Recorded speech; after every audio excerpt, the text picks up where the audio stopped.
Tyrone Bowman live. Jet and Ebony magazines. What happened to the only black-owned media empire in America?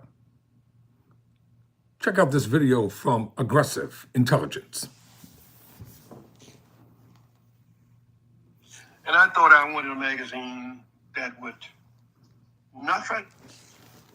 Just 1 second here. Let me give you a backstory before we introduce it. For over 70 years, Ebony and Jet weren't just magazines, they were the heartbeat of Black America. From John H. Johnson's $500 gamble to a media empire that shaped culture, politics, and representation, these publications documented our beauty, struggles, and triumphs. Then, almost overnight, they were gone. In this deep dive, Aggressive Intelligence uncovers the rise, glory, and shocking fall of Ebony and Jet, and what their loss means for Black media today. Quote, close quote. Now let's begin the video.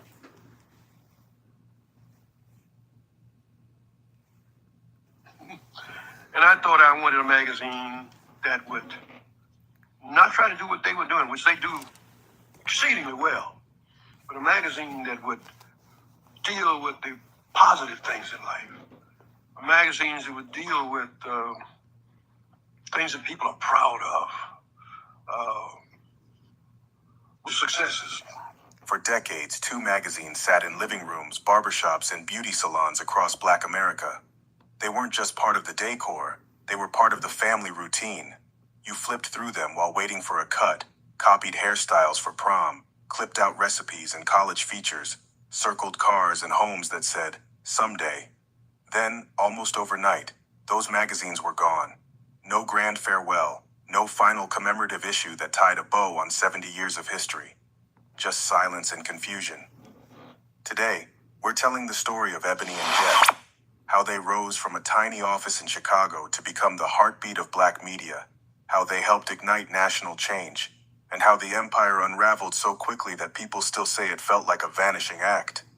To understand Ebony and Jet, start with the world they were born into. In the 1940s, most national media either ignored Black life or showed it through stereotypes. There were great Black newspapers, the Chicago Defender, Pittsburgh Courier, and others. But there wasn't a glossy, photo-driven national magazine that showcased Black achievement with the same style and reach as Life or Look. Enter John H. Johnson, a young Chicagoan with a sharp eye for what was missing. In November 1945, he launched Ebony. The origin story you may have heard is true. He used a $500 loan backed by his mother's furniture to get it off the ground. Here's why that matters. In 1945, a Black entrepreneur couldn't just walk into a bank and get a startup loan. That furniture wasn't a sentimental detail. It was collateral because the financial system wouldn't recognize his potential. From day one, Ebony's mission was simple but radical. Show Black life in full, glamour and grind, joy and struggle, ambition and achievement. It featured movie stars and ministers, entrepreneurs and educators, newlyweds and neighborhood heroes. The photos were lush, the layouts confident, the tone proud. If mainstream magazines suggested Black success was unusual, Ebony showed it was everywhere once you actually looked. By the early 1950s, the country was moving faster. News cycles tightened, civil rights battles heated up, and readers wanted timely updates. In 1951, Johnson launched Jet, a pocket-sized weekly built for speed, quick articles, sharp photos, and a digest of what mattered now. Where Ebony was a monthly showcase, Jet was the weekly pulse, perfect for barbershop debates and bus ride reading. Then came 1955. 14-year-old Emmett Till was lynched in Mississippi. His mother, Mamie Till Mobley, insisted on an open casket. Let the world see what they did to my boy. Jet made the courageous decision to publish those images. It's hard to overstate what that did. People who would never have witnessed the horror were forced to confront it. Those pages helped galvanize a movement that would reshape the nation. That's the power Ebony and Jet embodied at their best, not just chronicling history but moving it. They were where you went to see yourself, and sometimes to see the truth no one else would print. Behind the scenes, Johnson built an advertising strategy that was quietly revolutionary. He didn't just ask for ad buys. He showed corporate America a data-driven case that black consumers had income, tastes, and loyalty, and that respectful advertising in a black-owned publication paid off. Over time, names like Ford. If you were sexually abused at a juvenile detention center. I see you, devil's advocate. I hope you still have them. They're collector's items. Coca-Cola and major department stores chose Ebony because it reached a data-driven case that black consumers had income, tastes, and loyalty, and that respectful advertising in a black-owned publication paid off. Over time, names like Ford, Coca-Cola, and major department stores chose Ebony because it reached a growing nationwide audience that mainstream magazines routinely undervalued. Distribution also mattered. Johnson's team negotiated national newsstand placement and cultivated subscription drives through churches, civic groups, sororities, fraternities, and HBCUs. He understood something many media leaders forget. Community networks are distribution networks. If you make your audience feel seen, they'll turn into the best sales force you could ask for. By the 1960s and 70s, Ebony and Jet were woven into daily life. A household might have a Bible, a sewing kit, and a stack of Ebony back issues. If you landed an Ebony cover, it was a coronation. The roll call is legendary. Aretha Franklin, Diane Carroll, Sidney Poitier, Muhammad Ali, Michael Jackson, and later Oprah Winfrey, each framed not as an exception, but as part of a tapestry of black excellence. But the influence wasn't just celebrity worship. Beauty standards were rewritten page by page. Ebony celebrated dark skin and natural hair long before mainstream magazines caught up. Fashion spreads highlighted African-inspired style without apology. Readers saw themselves as worthy of luxury, education, entrepreneurship, and joy. Jet did what a weekly should. It kept score. Civil rights marches, court decisions, school desegregation, black elected officials breaking new ground, sports records falling, Motown climbing the charts. It was all there. Beauty of the Week became iconic and debated, but unmistakably visible. It said everyday women deserved glossy pages too. Whether you loved that feature or questioned it, you couldn't deny its cultural imprint. Johnson also looked beyond the page. The Ebony Fashion Fair hit the road with lavish runway shows across the country. It wasn't just entertainment. It raised millions for scholarships and community groups, and it brought haute couture to audiences who rarely saw it up close. Out of that success grew Fashion Fair Cosmetics, one of the first major lines formulated specifically for darker skin tones at a time when drugstore shelves stopped at beige. That wasn't just a business move. It was an intervention in an industry that treated black women as an afterthought. In 1971, Johnson Publishing opened its striking headquarters on Michigan Avenue in Chicago, a modernist showpiece with exuberant interiors. That building said, "We are not a side project, we are an institution." Inside, editors and photographers were building one of the most important photo archives in American media. Millions of images documenting everyday black life and extraordinary black history. Church services and protests, album cover shoots and funerals, HBCU homecomings and White House visits. By the 1980s, Ebony's circulation topped 2 million. The magazines influenced how advertisers talked to black audiences, how candidates courted black voters, and how black families imagined their futures. There were spin-offs and experiments. Junior, a children's magazine, calendars, special issues, and televised specials that turned the brand into an ecosystem. At their peak, Ebony and Jet didn't just reflect the culture, they shaped it by choosing which stories to elevate, which photos to immortalize, and which possibilities to place on the kitchen table where decisions get made. But every empire reaches a turning point.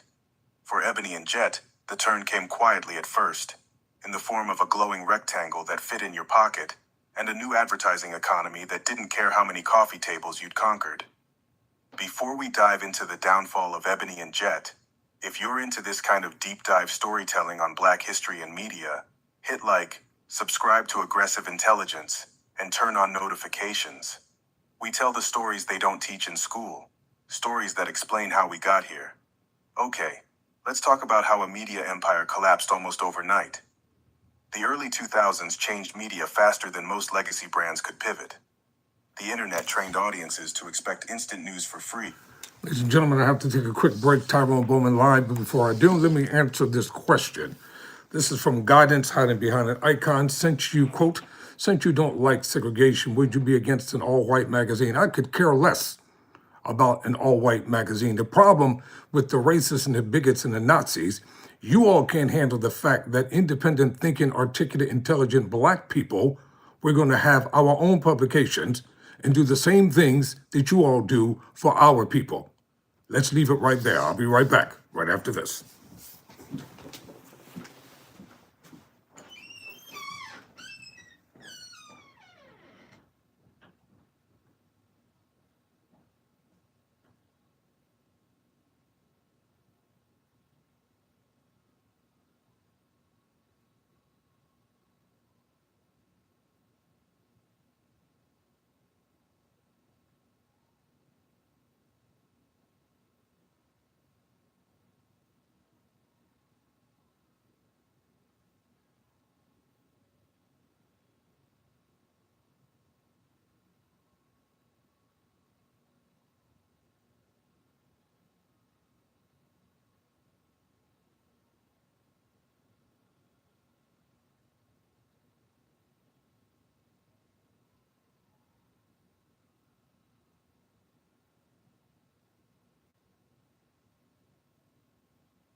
Thank you, ladies and gentlemen.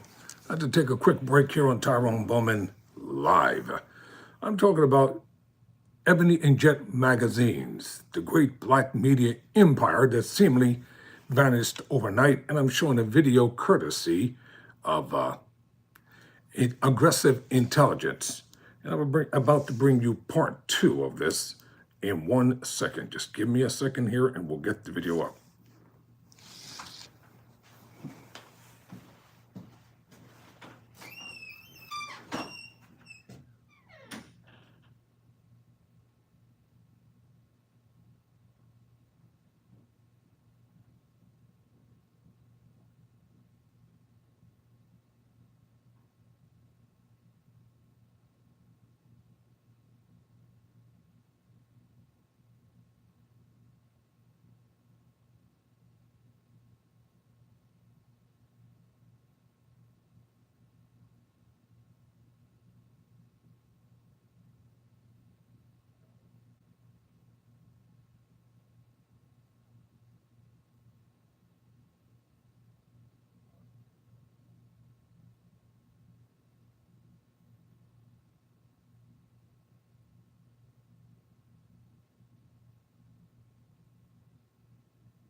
All right, ladies and gentlemen, thank you for your patience here on Tyrone Bowman Live.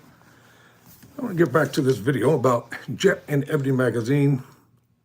And I have a part 2 to this video. I also have a book. The book is entitled Succeeding Against the Odds by the late John H. Johnson. And it's a true story about the Johnson Publishing Company, the first Black-owned publishing company in America, and how he founded Ebony and Jet magazines. Now let's continue to find out what happened.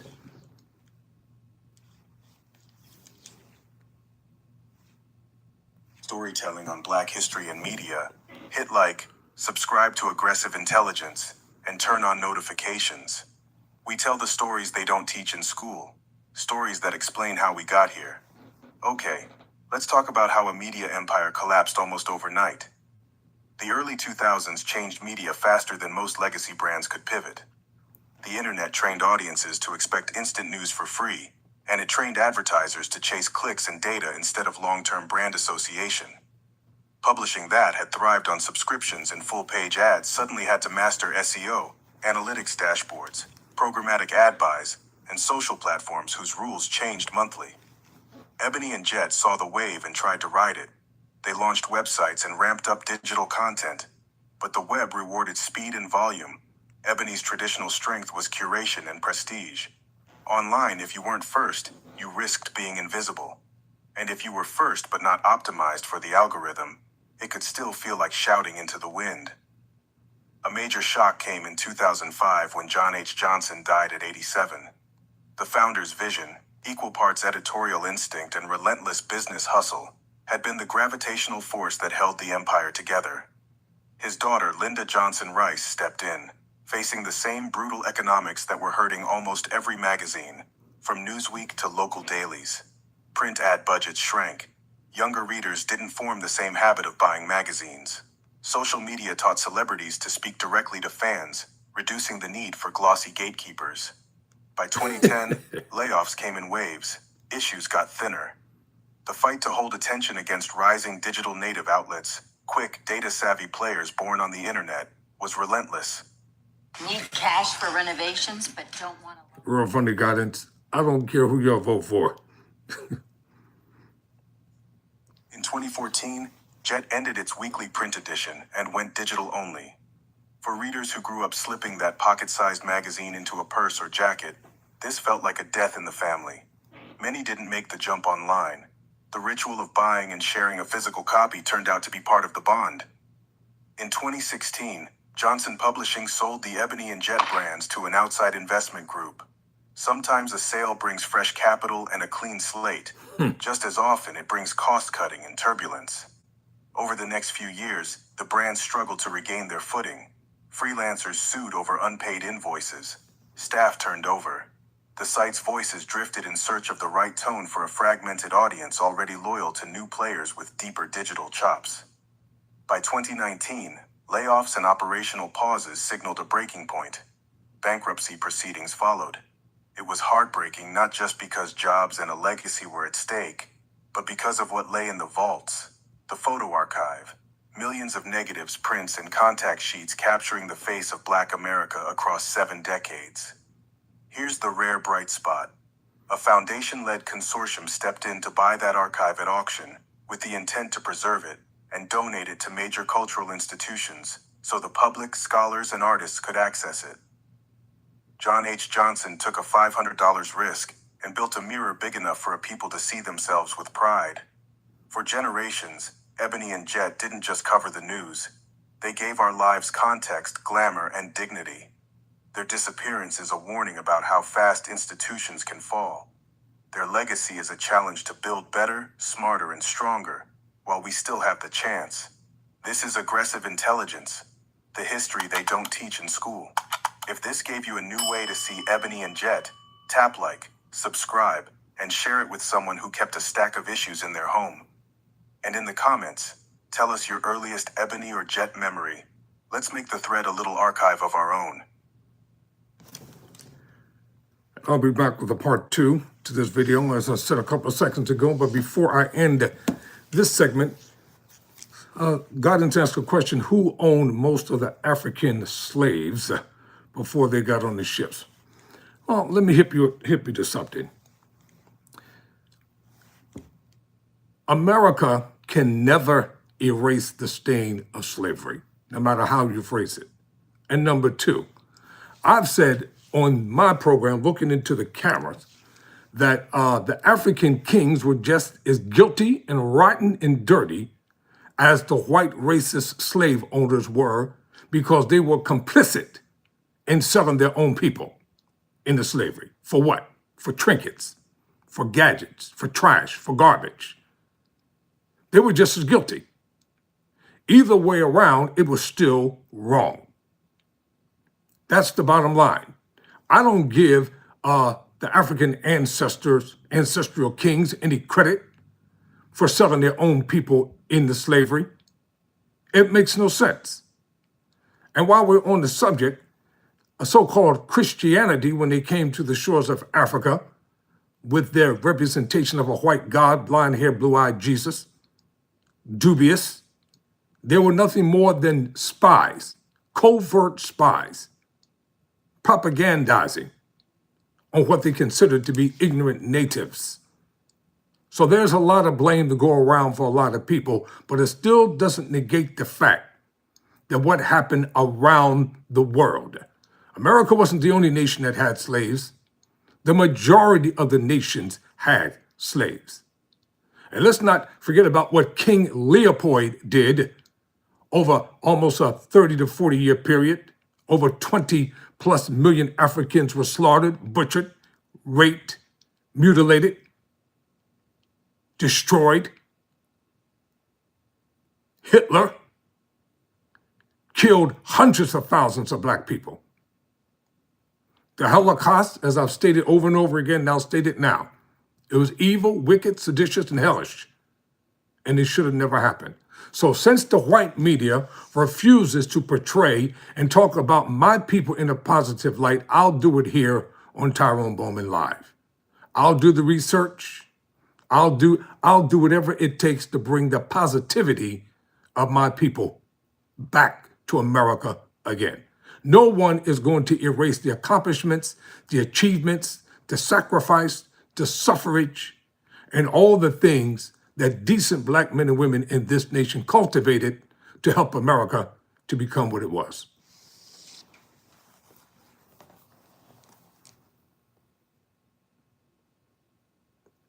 You know?